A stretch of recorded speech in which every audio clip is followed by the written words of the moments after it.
Cleopatra VII was the last pharaoh of Egypt. Most remember her for love stories. But she was also a skilled politician. She fought to keep her family's power alive in a world ruled by both siblings and Romans. So were Cleopatra's affairs truly love, or just ruthless power politics? She most certainly grew up in the dangerous court of the Ptolemies. Family fights there often ended with poison or daggers. At the age of 18, Cleopatra shared the throne with her younger brother, Ptolemy VIII, who was also her husband by custom. So, as you'd expect, the marriage was ceremonial, not romantic. But his advisors soon pushed her aside. Civil war between brother and sister seemed inevitable. Therefore, Cleopatra's answer was to find a stronger ally. In 48 BC, Julius Caesar arrived in Alexandria, chasing his rival, Pompey, and Cleopatra saw her chance. Ancient writers tell us she staged a dramatic meeting with Caesar. Plutarch says she was smuggled into the palace, wrapped in a bed sack, which wasn't the most glamorous first impression, but it worked. Another historian, Cassius Dio, said she slipped in secretly, dressed to impress. Either way, she knew Caesar's weaknesses, and it paid off. Caesar, now in his 50s, was taken with the 21-year-old queen. He fought on her side in the Alexandrian War, where her brother's forces were crushed. Ptolemy VIII drowned in the Nile during the final battle. Thereafter, Cleopatra was restored to the throne, with another younger brother added as a figurehead. But everyone knew she was the one in charge. Cleopatra's hold on power tightened once Caesar's army secured her throne. She strengthened the alliance in a very direct way, by having his child. That's right. In 47 BC, she gave birth to Ptolemy XV, who was known as Caesarion, or Little Caesar. She openly named Julius Caesar as the father, which was a bold claim no Egyptian queen had made before. She likely hoped Caesarion would tie Caesar to her, maybe even give her son a place in Rome's future. Roman writers say Caesar indulged her. Suetonius notes he invited her to Rome and showered her with honors and gifts. From 46 to 44 BC, Cleopatra lived in Rome as Caesar's guest.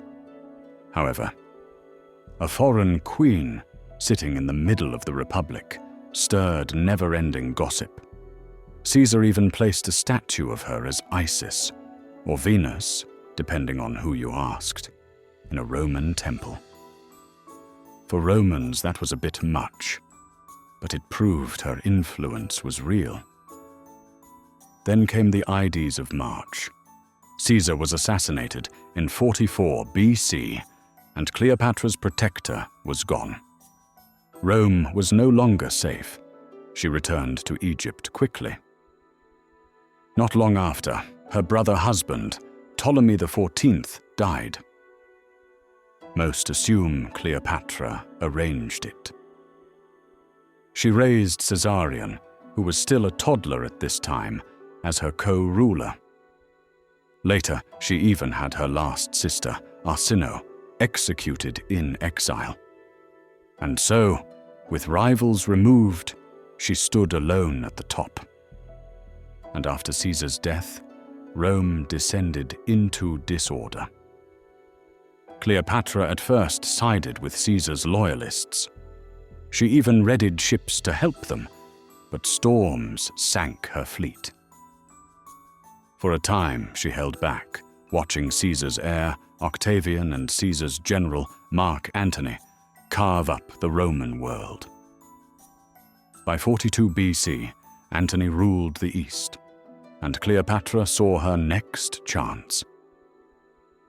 In 41 BC, Mark Antony called Cleopatra to answer charges of aiding Caesar's killers. However, she didn't rush to him.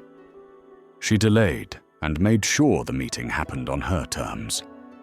She sailed up the Kidnos River to Tarsus in a golden barge. Writers compared it to the goddess Aphrodite arriving to meet Dionysus. Cleopatra reclined under a gilded canopy as Venus. Her attendants played Cupid and sea nymphs. Silver oars moved in time with flutes. It was part theatre, part diplomacy, and part seduction. Antony loved spectacle, and Cleopatra gave him one he couldn't forget. He was dazzled. That night, he dined with her in luxury. The next evening, he tried to host her in return, but his banquet seemed plain in comparison. So he laughed it off. She teased him easily. The two had chemistry. Plutarch wrote that Cleopatra's looks alone were not unmatched, but her presence, wit, and voice could captivate anyone. She spoke many languages. She knew when to be playful and when to be serious. And so, Antony found his equal. By the time she left Tarsus, he was under her spell, and an alliance was sealed. If Caesar gave Cleopatra safety, Antony gave her a chance to revive Egypt's glory. Their bond lasted 10 years and produced 3 children. Romance was involved, yes, but it was a partnership of power. Cleopatra gave Antony wealth, grain, and money to fund his wars, and he gave her legions and authority in the eastern Mediterranean. They also enjoyed each other's company. Stories describe them as mischievous in Alexandria. One tale says they wandered the streets in disguise, pulling pranks on people. Another story tells of Antony fishing poorly. To save face, he secretly had divers attach a salted fish to his hook. But Cleopatra caught on. So, the next day, she gathered an audience. And as Antony cast his line, her diver fixed another salted fish to it. When he reeled it in, the crowd roared with laughter. She told him to leave fishing to commoners and focus on catching kingdoms instead. It was a joke, but also a reminder. Their games were playful, but the stakes were empire. Cleopatra had big plans with Antony. In 34 BC, after his flashy campaign in Armenia, Antony gave her the stage. They held a grand show in Alexandria, called the Donations of Alexandria. They sat on golden thrones dressed like gods. They handed out kingdoms to Cleopatra's children as if they were party favors. Cleopatra was crowned Queen of Kings. Her son with Caesar, Caesarion, was named King of Kings. And her twins with Antony got titles over Armenia, Parthia, Media, and more, though none of it was real. Nevertheless, across the Mediterranean, this made waves. Rome saw Antony giving away Roman lands to a foreign queen. They even minted coins showing Antony on one side, Cleopatra on the other. Her title read, Queen of Kings and of the Children of Kings. It was bold propaganda, and it worked. Cleopatra now ruled more land than any Ptolemy in 100 years. But success brought trouble. In Rome, Octavian, who was also Antony's rival, used it against them. He painted Cleopatra as a dangerous temptress, dragging Antony into ruin. And so, Octavian's propaganda machine produced coins, poems, and speeches to counter that of Antony and Cleopatra. Octavian claimed Antony betrayed Rome, abandoned his Roman wife, and played the role of an Eastern despot. The truth was less simple, however. Antony still fought for Roman goals, like his failed Parthian invasion. And Cleopatra's money and ships had been vital to those campaigns, but Octavian twisted everything into proof of her spell. As a result, In 32 BC, the Senate declared war, not on Antony, but on Cleopatra. That was Octavian's genius. Make it about the foreign queen. Cleopatra stood by Antony, regardless. She prepared Egypt's armies and her fleet for war. There was no turning back. The final clash came at Actium in 31 BC. Cleopatra commanded Egypt's ships beside Antony. The fight was fierce, but disorder soon took over. And in the middle of it, Cleopatra pulled her fleet away. Some say she panicked. Others think she saw the battle was lost and chose to save what she could.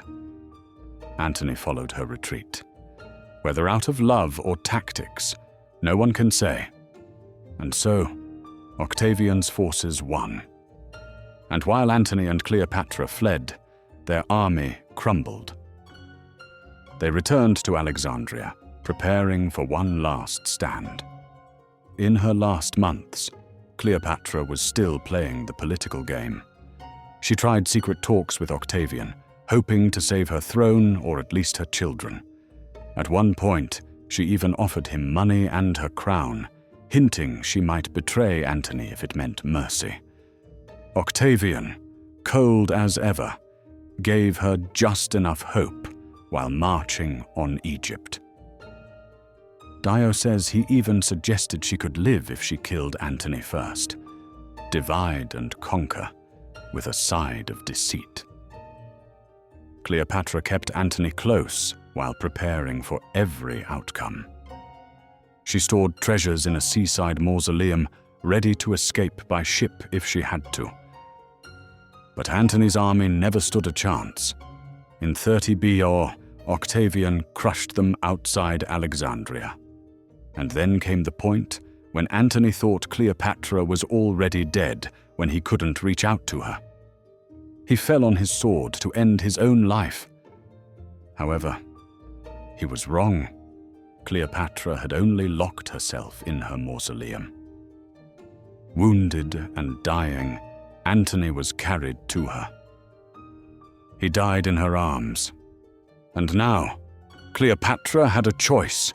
Chains or death. Octavian wanted to drag her through Rome as his prize, but she refused to be a trophy. She secured what safety she could for her children.